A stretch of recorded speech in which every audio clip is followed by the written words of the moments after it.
if you think of money, your wallet, as a vote that you cast for the world that you want to create, think about what you consume, what you buy, who you buy it from, where does that money go, what is the supply chain, what is the process, who's behind it, who gets hurt, who doesn't get hurt, because nothing is cheap.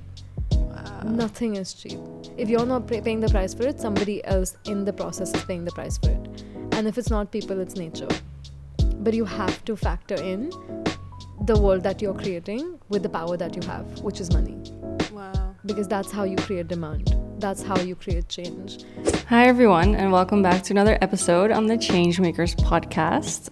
Today's episode features Shreya. She is an amazing sustainability advocate, entrepreneur, and climate activist from India. She's vegan, of course, and she's actually one of my very close vegan friends today. Shreya hosts a podcast called Sustainable Tea with Shreya, where she discusses climate action and sustainability with various thought leaders and experts. She's also the co-founder of Meatless Meat More, which is an initiative that focuses on luxury plant-based networking events in India. And Shreya served as the India ambassador for She Changes Climate, where she's advocating for the role of gender in climate discussions. Super important stuff, and I'm so excited that I got to have her on the podcast. In this episode, we will be talking all about climate, sustainability, veganism in India. Shreya shares her own vegan journey story, and she offers some valuable tips on sustainability. On the podcast, she discusses her experiences at COP28, and we dive into topics like how to make sustainability cool, the de-influencer economy, and so much more. So I actually first met Shreya in October 2023, and then we recorded this episode a couple months after that in Jan 2024. So Shreya, she's just so amazing. She works 24/7. She's always being an entrepreneur and trying to do even more for the animals, for the planet, for the people. So I'm so happy to have met her and record this episode with her. Without any further ado, please enjoy my conversation with Shreya on the Changemakers podcast. All right. Hi, Shreya. Thank you so much for being on today's episode. Thank you so much for having me. Yes, I'm so excited you're here in Dubai again. Look at this. I mean, I wouldn't want to be anywhere else. Thank you for coming to our cat home. A vegan family, a vegan house, vegan cat, all of it. This is my vegan heaven. Oh, well, thank you so much for being here. Thank you. So Shreya, you and I, we met kind of recently, like 2 months ago, kind of through mutual friends. Already? Or 3, I don't know. Yeah. When was it? October. Yeah.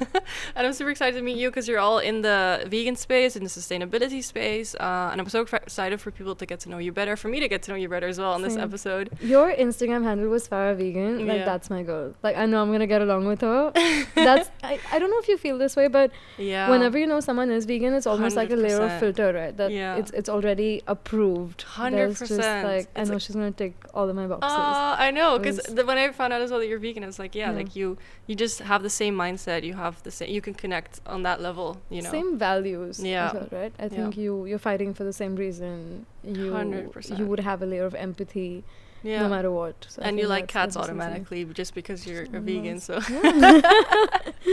I love it. Could you give the listeners a bit of an introduction about who it is that you are, what it is that you do, and why it is that you do it?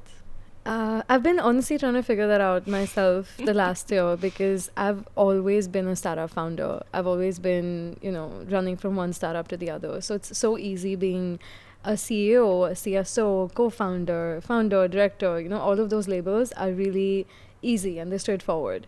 But last year I decided to move back to India. I decided to shut my company down in Sweden, and I knew it was time to move closer to my family, be back home, because everyone in Sweden knows what sustainability is. Everyone, knows about veganism. But India, with the largest population, I felt like there was a lot of work that needed to be done there.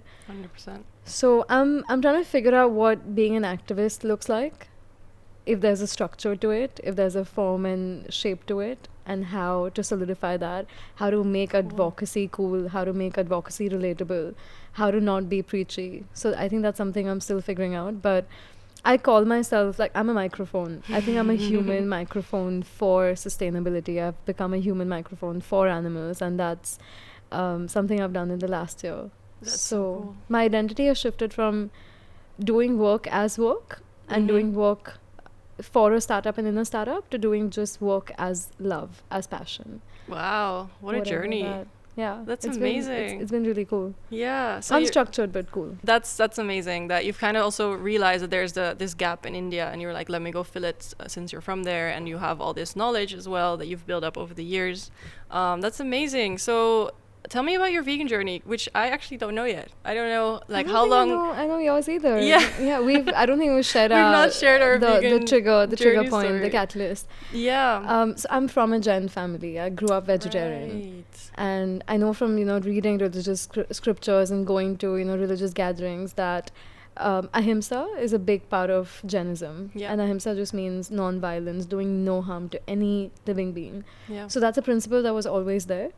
But for some reason that never extended to dairy. That was never, extrapolated to using leather. We bought leather items. We wore leather belts. We bought leather bags. So for some reason it was just something that was disconnected. And if it was not on my plate, I couldn't relate to it. So I think the principle of ahimsa was just related to food. And vegetarian food was considered to not harm the animal in a certain way, because if people think you're vegetarian, but I'm not killing the animal, that's the perception, which is of course not true.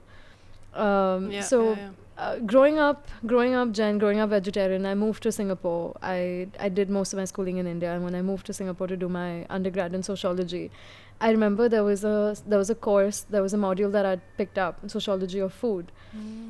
And my professor one day, she just walked in and she's like, we're going to talk about history of food, history of animal agriculture. And she started off the class by saying, humans are naturally lactose intolerant. And we all just looked at each other, super perplexed, because we had these, Starbucks lattes and milkshakes that we used to carry to class, and we're, sipping on them, listening to her. It's like, I have no idea what this woman is talking about, because I'm definitely not lactose intolerant. And then she started telling us that we are lactose intolerant to any other milk than our own mother's milk. Right. And that humans are the only mammals that consume milk from other mammals. And I'd honestly never thought about it that way. Yeah. We're so disconnected from where dairy comes from. We're so disconnected from, the origin of it, how it's sourced, how cows are exploited. None of that is ever brought to light. So I never really thought about why humans are the only mammals that drink milk from other mammals.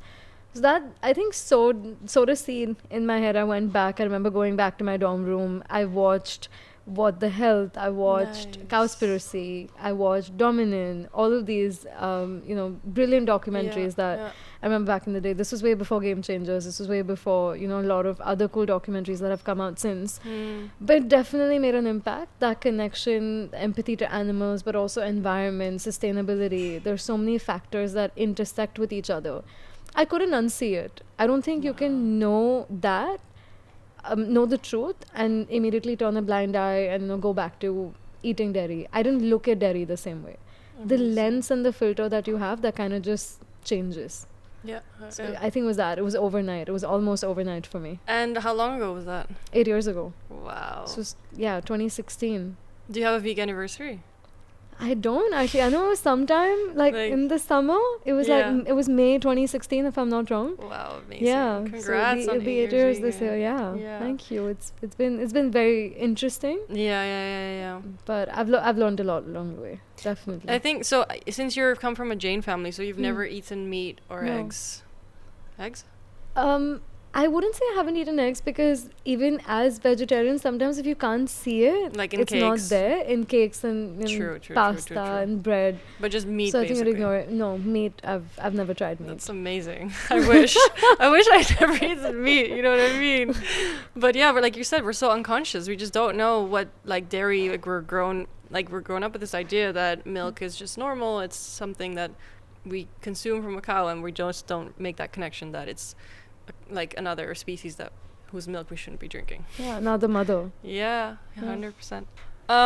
So you turned vegan after watching, was it Cowspiracy that you watched as well? I think I watched a lot of documentaries. Because I know down the rabbit hole. I binge watched every documentary. I wanted to know more. Wow. I wanted to know everything I could know about, the dairy industry. Yeah. Did you finish Dominion? Like, you actually watched Dominion? I couldn't. Yeah, I couldn't. I think Cowspiracy kind of did the trick for me. At least that was enough. And then I read a lot of articles. I just looked at a lot of videos. Yeah. All of that. I think the usual journey that most people go through when you want to dig deeper. 100%. So it was very interesting. But even then, I think veganism to me was just limited to food. I remember coming back home that summer. I'm like, hey, I'm trying this new thing. It's called veganism. And parents like, what is that? Does that mean you're not gonna eat paneer? Does that mean you're not gonna eat ghee? Right. Milk? You're not gonna have milk? Really? How can you? They felt like it was a rejection. Yeah. Somehow I was rejecting their food. Right. And I was rejecting my culture and food that I grew up with. So, they didn't really take it that well in the beginning. But that's what it was. For me, it was just, okay, I'm vegan. I don't eat any animal products. Yeah. But then I remember my sister-in-law pointed this out to me one day. If you're not going to consume animal products, why are you wearing them? No way. Why do you have a leather bag? And I was like, wait, it extends to that as well? Like, I have to start thinking about bags. I have to start thinking about accessories. So started with that. And then clothing. Winter clothing, all of my sweaters made of wool. I realized that tweed is not vegan, silk is not vegan, suede is not vegan. So all your, winter jackets, I know, made of duck feather, all your down jackets. It was a steep learning curve. I had to learn how to eliminate and replace every single item in my wardrobe. Even if I wasn't donating it, even if I wasn't giving it away, I was at least conscious of not buying more of it. Same, yeah. And then that's when we realize, right, how animal products are in so many different things that we don't even realize. Like, it's actually insane. I mean, milk powder and the randomness of things that it doesn't need to be in. Why would you just sprinkle a little bit of milk powder? I feel like and make that non-vegan? Yeah, I feel like this almost like is the reason why vegans make up like 1% of the population. It's because there's not enough people who want to like not eat that those chips because they have milk powder. Like, they're trying, like, I feel like a lot of people are transitioning to being plant-based, but to turn vegan is for people, I think people have to make that ethical connection, otherwise it's very hard to turn fully vegan on just your willpower versus if like you're ethical vegan, you're doing it for the animals. That's true. But I think the system has to change too, right? We have to make it convenient for people to go vegan. 100%. If you're going to wear a pair of denim, if you're going to wear a pair of jeans and that's going to have a small leather patch, which is completely unnecessary. So I think that change even starts from companies. 100%. What is the intention behind putting something? What is the intention behind, using something, using a particular product, using a particular ingredient? I think we need to question that as well. Nice. So can we bring it to, sorry, I interrupted you. No, go on. Can we bring it to then, I thought it was interesting what you said about your family being very confused by the veganism as an Indian culture of coming from a vegetarian culture. My mom put condensed milk in cakes and didn't tell me about it. She's like, yeah, that's vegan. Have it. And my sister-in-law used to come and rat her out, like, do not eat that. There's condensed milk in it.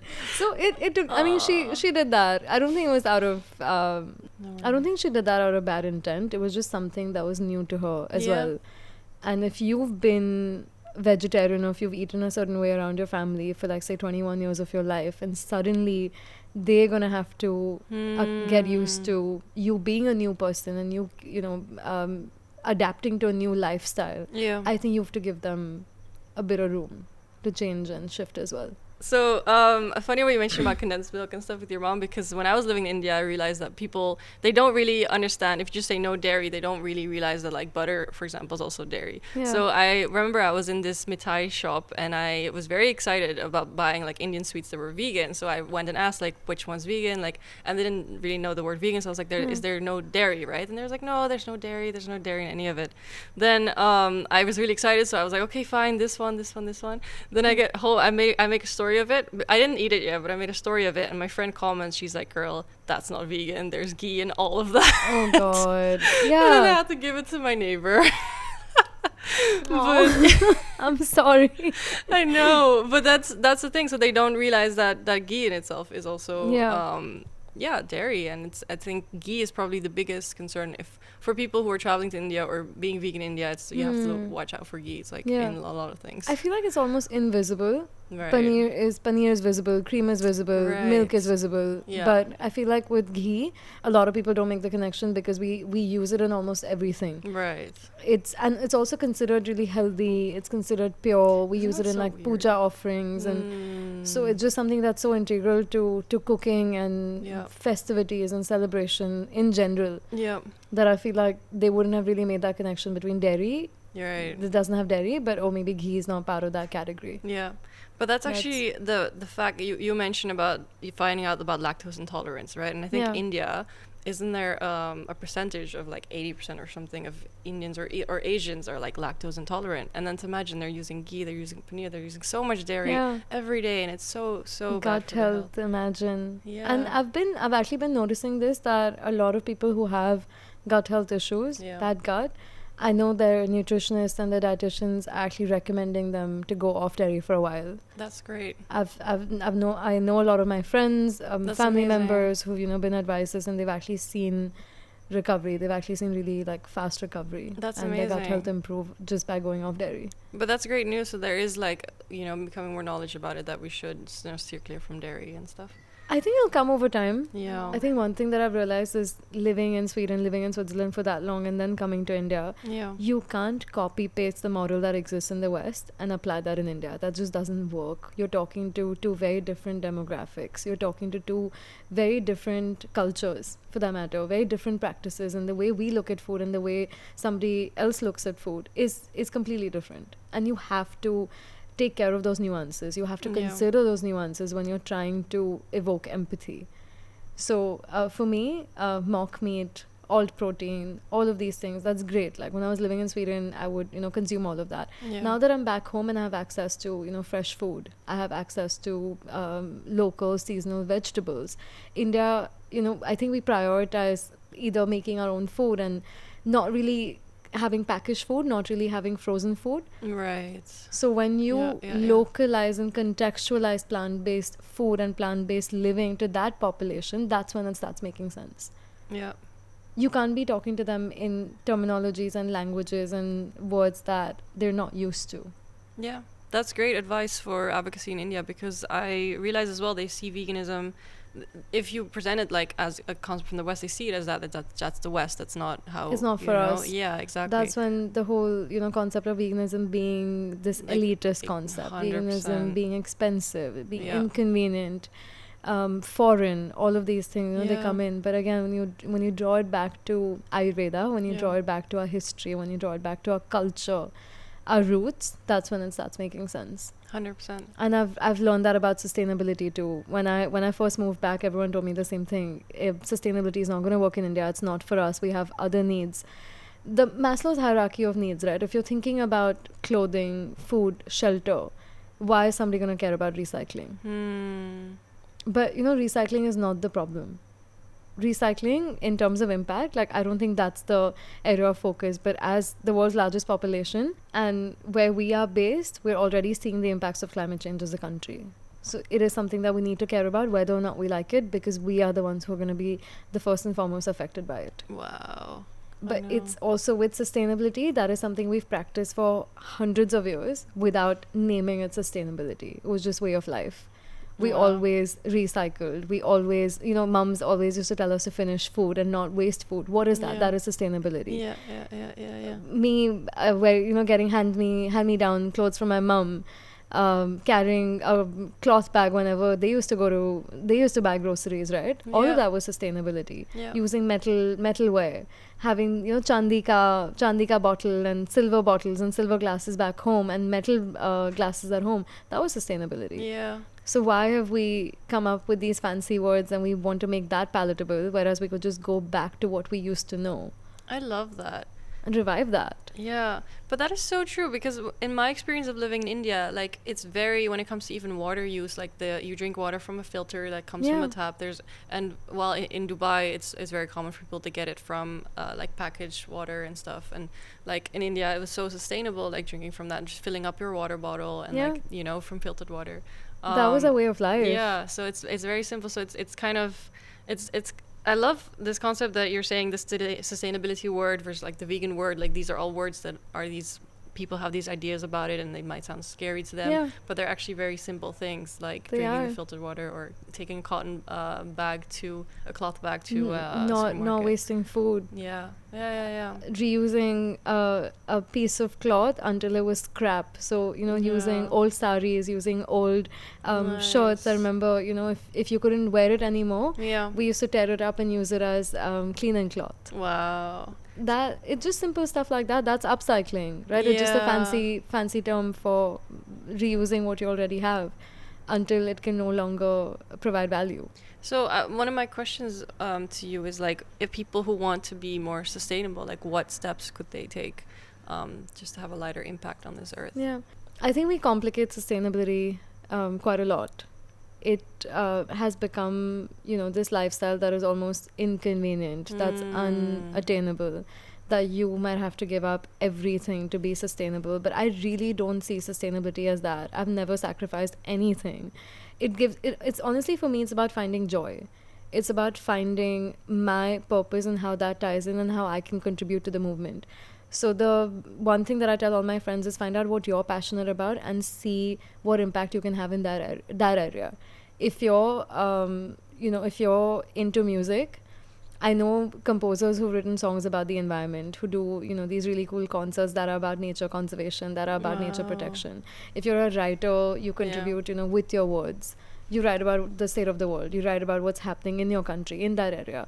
So I think find out what your ikigai is, what your calling is, and how that could contribute to the movement. Because one thing that I realized at COP28, being here, seeing the energy on ground, is that we need everyone. We need everyone in the climate movement. There were thinkers, there were scientists, there were politicians, there were lawyers, there were artists, there were activists. You need people from every walk of life to come in together. So there's not one single skill set. We're going to need all of us. So whatever you think you're doing in your, whether, like I said, whether you're a lawyer, whether you're into marketing, whether you're a startup founder, you can consider sustainability in everything that you do. Wow. And that's the only true way to keep the activism sustainable as well, is to have that tie in with your passion and your work. But simple tips. Go vegan, go plant-based. I think that reduces your impact by 70%, if I'm not wrong. Know. Yeah, so in terms of sustainability, being sustainable as an individual, I think consuming more plants, eating more veggies, that's probably the most impactful thing that you can do as an individual. I love This is backed by science, backed by numbers, backed by facts. Yeah. So number one is 100% your diet. Eat local, eat seasonal, eat veggies, eat your plants. That's where most of the animals that we consume get their nutrition from as well. So why aren't we eating plants directly? I love it. A lot of people still going plant-based for the climate. Like, it's people don't realize the impact that their diet has on the planet, and it's just so simple. It's 3 days.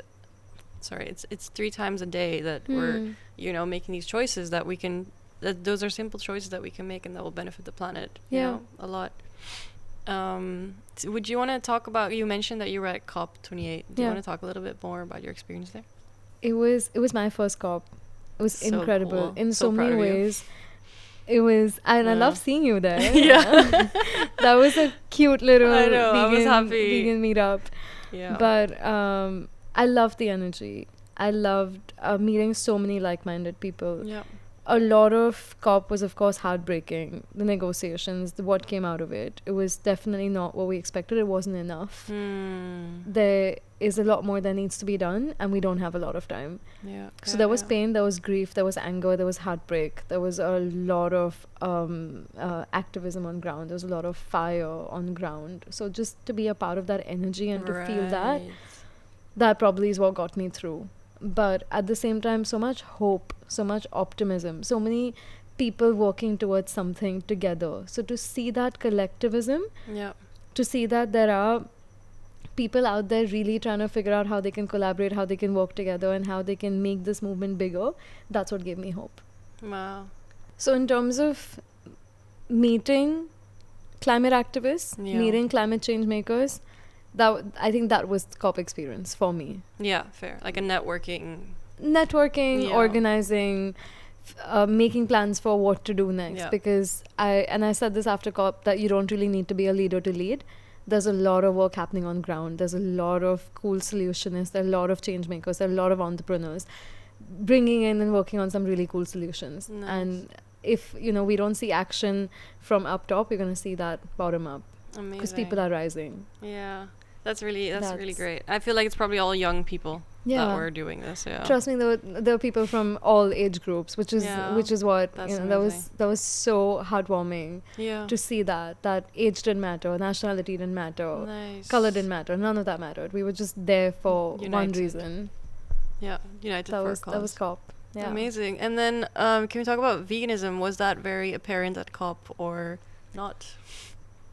I'll tell you this, what I expected, what I read about COP before getting there, that COP was going to be primarily vegan, vegetarian this year, and that's what I would expect from a climate conference. Because if you're talking about climate change, plant-based diet needs to be up top. Mm-hmm. But when I got to COP and I'm in blue zone, I'm in green zone, sure, there's one food truck maybe in every area where you get vegan food, but for a climate conference to serve meat, I don't think they go hand in hand.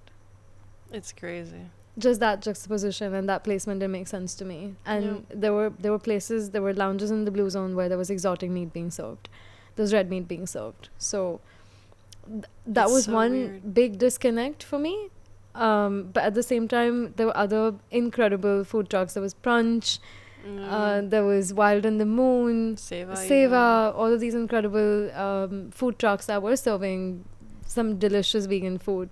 Yeah. But they were also remote. They were far from where the activity was happening. I remember I had to walk like 20 minutes away from one of the the plenary rooms to go all the way to find vegan food. Wow. Isn't that says just so much about how as a species we so don't want to change our habit, even if it's destroying our planet. Like we're so stuck in our ways that convenience. Yeah. That's so crazy that even at a climate change conference where we know the emissions of especially beef, and we're still serving beef. Like that's mind-blowing. I think a lot of reasons. One, like you said, culture, taste gets into the way, lifestyle gets into the way, the lobbying gets in the way, subsidies get in the way. So there are big numbers. Did you read that that the meat industry was going to be at COP and try to portray meat as sustainable? And it's like, is this a joke? I don't think we're at the same COP. We're not here for the same reason. Absolutely not. It's insane. Yeah, but it's amazing that there's people like you out there who are arguing for sustainability with veganism. That it is the way to eat a plant-based diet is the way to be sustainable and have a lighter impact on this planet. We're going to have to. I think at some point, even if we don't want to, I think we will get to a point where we will have to. Yeah. If the food systems don't collapse. And that's the only way to make sure that whatever we're doing, it's regenerative, it's sustainable, it's ethical in the long run as well, and climate friendly, of course. Can we get back to what you said about the impact that people can have personally? So you said eat plant-based. Is there more ways that they can be sustainable in their everyday life? Just some advice, some tips for people. One thing that really works for me is I really think about who am I supporting. And by that I mean, if you think of money, your wallet, as a vote that you cast for the world that you want to create, think about what you consume, what you buy, who you buy it from, where does that money go, what is the supply chain, what is the process, who's behind it, who gets hurt, who doesn't get hurt, because nothing is cheap. Nothing is cheap. If you're not paying the price for it, somebody else in the process is paying the price for it. And if it's not people, it's nature. But you have to factor in the world that you're creating with the power that you have, which is money. Wow. Because that's how you create demand. That's how you create change. So I think get really, really mindful about your purchases, whether that's clothing, whether that's food, whether that's the smallest of item that you buy. Can you buy that from a local brand? Can you buy that from an independent brand? Can you buy that from a woman-owned brand, right? Can you buy that from, is there a sustainable alternative to it? Maybe sometimes the most sustainable option to do is to not buy.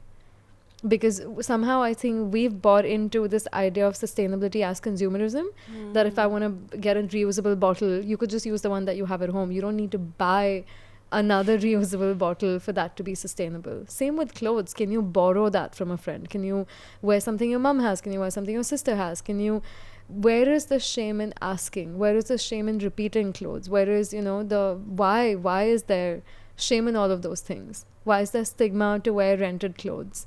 The time that I lived in Singapore, honestly, there was this really cool company where I used to get a box every month, and that had clothes that I could wear put back in the box, send back, and never had to buy clothes ever. Like the entire year, I don't think I've bought a single pair of clothing. Wow. I was so proud about, like, I think Yeah. I used to say that so proudly that, hey, you know, like, I'm wearing rented clothes. I'm wearing clothes that I didn't have to buy or own. And somebody else can wear them, and, you know, it just keeps repeating. Dude, But it's just, I think it's just stuff like that, being mindful about your purchases, being mindful about what we consume, what we put out, what you know, our social media algorithm as well. It's become really uncool to repeat clothes. It's become really cool to buy into consumerism. Can we change that? Can the influencer economy become de-influencer economy, telling you that, hey, you don't need this? You know what, nobody needs an extra. Right. I will come up with something very unnecessary. What is is something that's some type of what do influencers promote? Some type of makeup thing? I don't know. I've seen some ridiculous purchases of Amazon, but I was going to say, you don't really need that extra collectible. You don't need that extra product. You don't need another company telling you, you know, you're not pretty enough if you don't use this. You know, you can correct your flaws by getting that, and you can feel better by using that. You don't need any of that. Yeah. So I think maybe getting de-influencer economy in, being comfortable on your own skin, being comfortable with repeating outfits, being comfortable with knowing that sometimes less is more. Yeah. And finding joy in sustainability. You know, the nutrition, eating farm to table food brings me so much joy. Being in nature brings me so much joy. Can you swap maybe hours that you'd spend shopping? Can you swap that for a nature activity? Can you go for a hike? Can you spend time with your family? Can you spend time with your pets? So I think any hour that you're not giving into the capitalist dream, you're actually putting that hour in for a beautiful, utopian, green, sustainable world. That's amazing. I love that. The whole less is more, like realizing on social media that instead of trying to promote consumerism, we should start promoting how to do little, like, use your food scraps to make something else. Like, we use our coffee beans, the I don't know what's the word for it, when the coffee's the grounded, and then you have those beans, that we use that for composting, for planting, and it's very nutritious. It's very good for the plants and stuff. So in that way, like, we need to realize, how can we use all the scraps, food scraps, how can we do that? And that would be really great if we could use social media to, you know, spread more awareness on that. We definitely need to see more content creators such as yourself out there, more vegan content creators, more sustainable content creators, more nature-oriented content creators that bring that love back for nature, that really build that connection between, you know, humans and nature, humans and environment, humans and animal, because they're not separate from us. The reason we're so disconnected is because you think of saving the animals, you think of saving the environment, but at the end of the day, it's about saving yourself. Facts. You're part of the ecosystem. We're all connected. You're damaging the environment, you're damaging the house that, you know, the home that we all live on. Exactly. So eventually we damage ourselves. I love what you mentioned about the price thing, that if it's a low price, it's at the cost of something else. It always is, because there's no price on nature. You think air is free, water is free, but for how long? There, you know, we are using resources faster than the planet can regenerate. Have you heard of Earth Overshoot Day? No. It's essentially the day in which we've exhausted all of planet's resources for the year. Wow. So in 2023, I think Earth Overshoot Day was on August 2nd, which means that overall, as global population, whatever resources we've consumed until August 2nd, the Earth could regenerate and replenish. After August 2nd, until December 31st, we've lived in deficit. Wow. You've essentially used resources from the future generation. It's actually a very cool concept. If I have to explain it to you in like simple terms, every country has different overshoot days. Okay. In oil producing countries, the Earth Overshoot Day falls maybe, say, sometimes even in like Jan, Feb. So imagine those countries are actually exhausting the annual budget, the annual natural budget by Jan. So the entire year they're living in deficit. Wow. And they're using Earth's resources. You're not using the money that I gave you. You're living on borrowed resources. You're living on credit. Where's that credit coming from? It's coming from future generation. It's coming from resources that are meant to give Earth that time to regenerate. But you're already exhausting that. So if the global Earth, the annual Earth Overshoot Day, if that is on 2nd of August, that means from 1st of Jan until the 2nd of August, you've used the budget that was there for the entire year. Wow. You're just consuming faster without giving the planet any room to breathe. 100%. Yeah. And that's what I meant. Sometimes I feel like we don't put a cap on nature. We don't put a price on nature. We assume that resources are free. We assume that they're limitless. Yeah. We assume that, you know, they're constantly renewable. Yeah. But we live on a finite planet. You cannot have infinite growth on a finite planet. That's not how it works. Yeah. Yeah, we have to make change soon. And I hope that maybe the next COP will see some change. The next COP. I will see you there. Yeah. I will definitely see you there. Can you share a bit more about climate change and gender this time? Because I know that's a big part of what it is that you do. Yeah. And yeah, as an ambassador for She Changes Climate, and as an India ambassador for that organization, could you share a little bit about what the initiative does? Yeah, of course. So you said the link between climate change and gender, right?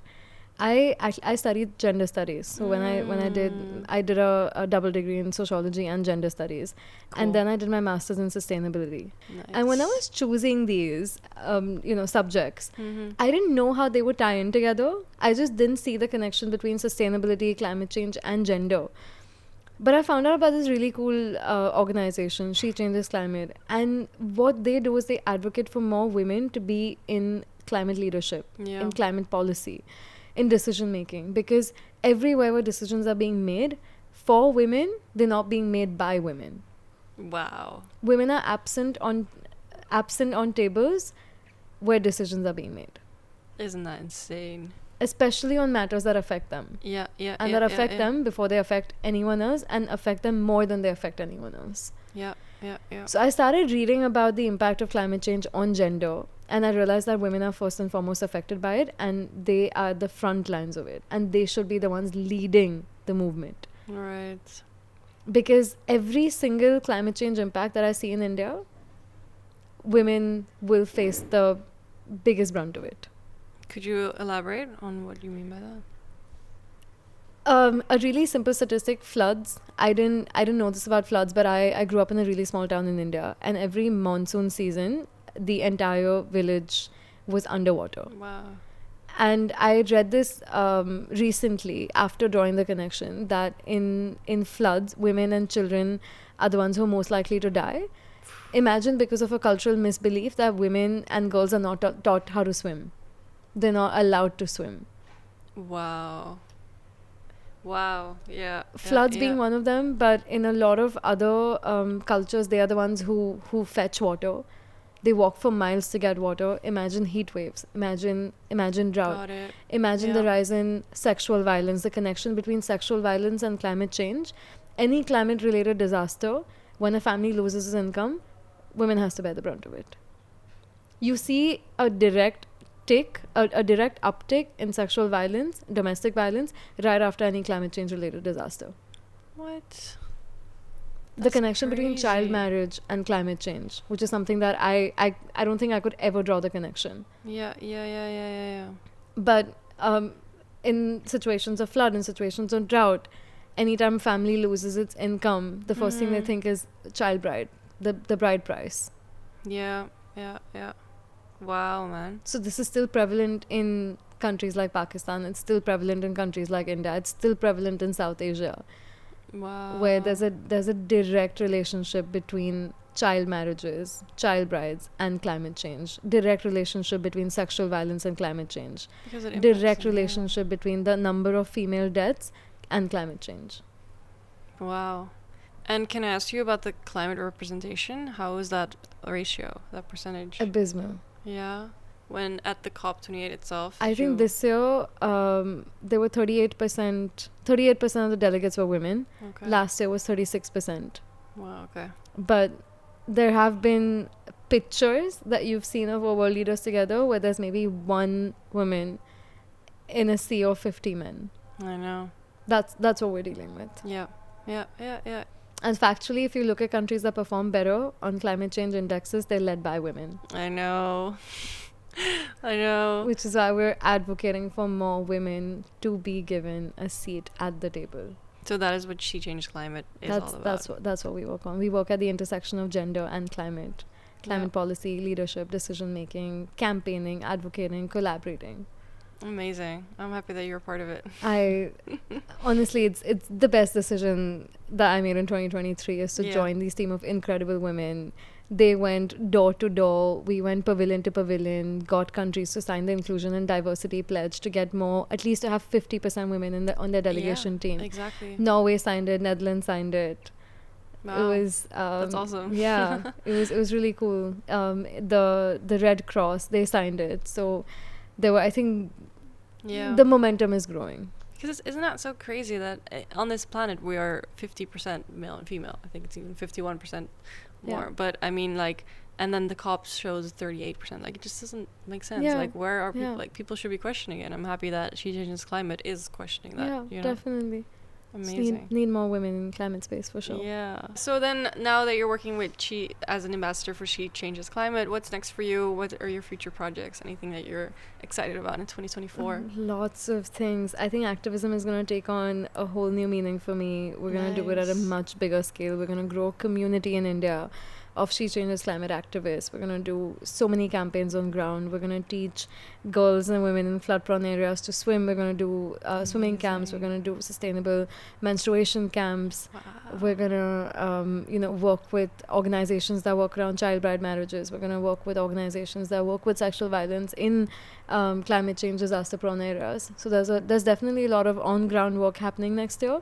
At the same time, a lot of campaigning for India to have a gender equitable delegation that goes to COP29. So I think a lot of work on the political and policy making front that would also have to go in hand in hand. I'm excited about growing Meat Less, Meat More with another mutual vegan friend of ours, Amy, who's an amazing vegan activist and has been for so many years. Yeah. We do want to grow the community of vegans in India as well together. Make that sexy, make that cool, make it, make that attainable. Make that lifestyle coverable, that, oh, hey, it's cool to be vegan. Like, all the cool kids are vegan. Yes. So, Meat Less, Meat More is going to grow. I'm launching a podcast as well, which is about all things sustainability, impact, climate change, gender. So bring that in. So, I think a lot of focus on activism and running a non-profit. It's so amazing how you are really trying to do good for this planet and make positive change. And that's really nice and amazing. That's why we're here together. Yeah, I love it. Do you have a final message that you'd like to leave the listeners with today? I think for me, number one would be choose kindness. Wherever you have a choice, choose kindness. Yeah. Because we're not living in survival mode. We're not out of options. There are options out there. There are alternatives out there. There are better replacements for everything that you can imagine. So choose kindness and ask yourself, is this harming anyone in the process of you consuming it, you eating it, you wearing it? Has that come from an animal? Has that come from someone that had a soul? Has that come from someone that used to feel emotions and has felt pain? Has that landed on your plate or on your body or in some shape or form in what you consume and wear every single day? I think for me it would be kindness, number one. 2, it would be really being open-minded enough to read and learn about what goes on, because sometimes even when I try talking about veganism or sustainability, people shut off because sometimes ignorance is bliss. What you don't know, you can't change, and you don't have to think about it. It's just a far distant problem, and it's easier not to think about it. But we need people who care. Yep. We need people who have empathy. We need people who operate out of love. We need people with open minds. We need people also with rage. I think about that quite a lot. Rage? We talk about the range of emotions. I think we need people who are angry about it. We need people who are hopeful about climate change. We need people who are passionate about it. We need people who are heartbroken over it. I think we need the same way we need a range of skills, we also need a range of emotions into the movements. I would say bring your all into it, wherever you're coming from. Bring everything that you've got into it, because it is going to take everyone. I was going to say that's what it's needed, unfortunately, to make change. We need those type of passion. Those type of people. Use your skills, use whatever you have, whatever resources, whatever background, whatever skill sets you have access to, whatever community you have access to, I think, you use your platform, however big, however small that might be. We need more people talking about this. We need these conversations. We need more people being human microphones for animals, for the planet, for ourselves, for our future, all of that. Because that's the only way that our voices are going to be louder than everyone else who's trying to mute us. I love it. Thank you, Shreya. That's Thank you. amazing. Where can people find you? I'm on Instagram, Shreya Ghodawat. I've been active on LinkedIn. I've started being more active on LinkedIn to, again, just being the human microphone for sustainability. So I'm on LinkedIn, I'm on Instagram. Podcast will be up on YouTube, Spotify, everywhere soon. Yeah. Yeah. Thank you so much. Thank you so much for having me. Yeah. And I can't wait to do this with you as well. Yeah. For everyone listening, I'm going to be on her podcast as well as a guest, so I'm super excited to have the roles reversed tomorrow. Yeah. Amazing. I'm going to be in charge. Yes. I'm super excited. Well, thank you so much for sharing all, and thank you for all that you do. Thank you for the work that you do as well, and for being a voice for the voiceless too. Thank you. Thank you. Bye. Bye.